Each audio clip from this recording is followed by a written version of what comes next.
கம்பராமாயணம் கதை சுருக்கம் முன்னுரை. வணக்கம் நண்பர்களே. இன்று நம்முடைய வீடியோவில் தமிழரின் பெருமை கம்பராமாயண கதையை சுருக்கமாக கேட்கப் போகிறோம்.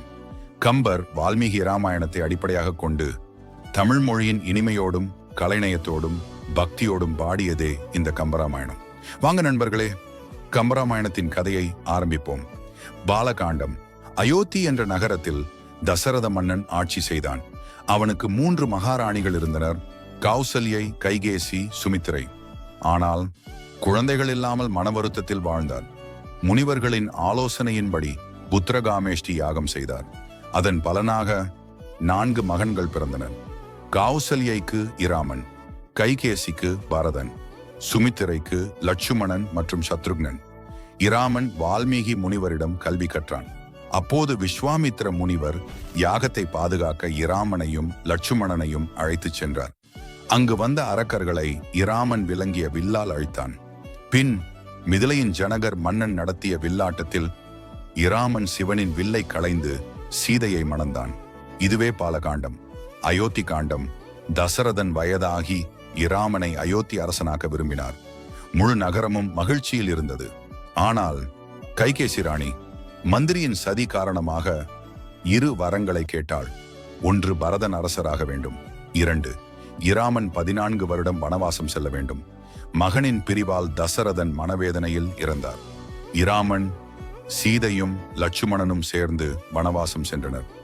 பரதன் அரியணையை ஏற்க மறுத்தான். அவன் இராமனின் பாதுகைகளை வைத்து ஆட்சி செய்தான். இதுவே அயோத்தி காண்டம். ஆரண்ய காண்டம். வனத்தில் இராமன், சீதை, லட்சுமணன் வசித்து வந்தனர். அப்போது சூர்பனகை என்ற அரக்கி இராமனை விரும்பி வந்தாள். இராமன் மறுத்தபோது லட்சுமணன் அவளது மூக்கை அறுத்தான். இதனால் சினந்த சூர்பனகை தனது சகோதரன் இராவணனிடம் சென்று சொல்லினாள். இராவணன் சீதையை கடத்த திட்டமிட்டான். மாரீசன் என்ற அரக்கன் மான் வடிவில் வந்து சீதையை ஏமாற்றினான்.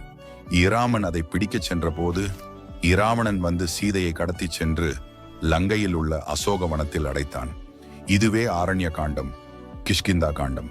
சீதையை தேடிக்கொண்டு சென்ற இராமனும் லட்சுமணனும் அப்போது அனுமனை சந்தித்தனர். அவன் வழியாக சுக்ரீவனுடன் நட்பு கொண்டனர்.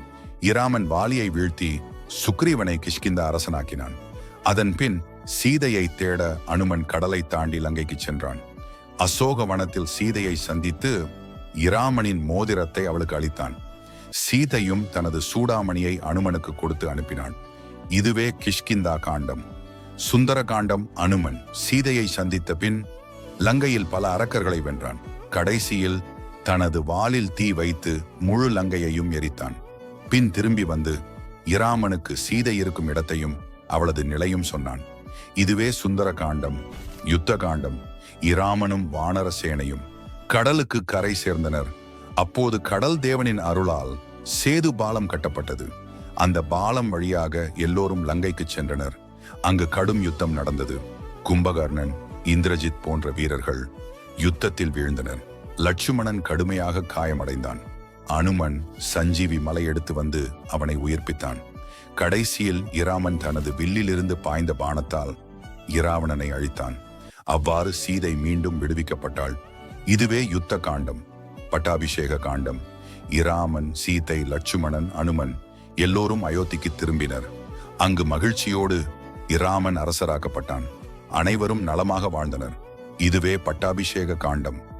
முடிவுரை இவ்வாறு கம்பர் வால்மீகி இராமாயணத்தை அடிப்படையாக கொண்டு தமிழின் இனிமையும் கலைநயமும் சேர்த்து மக்களுக்கு புரிய எளிதாகவும் பக்தியுடன் பாடியதே கம்பராமாயணம். இன்று வரை தமிழர் வீடுகளில் இதை படித்து கம்பன் விழாவாக கொண்டாடுகிறார்கள்.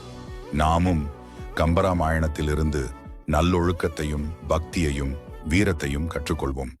நன்றி நண்பர்களே.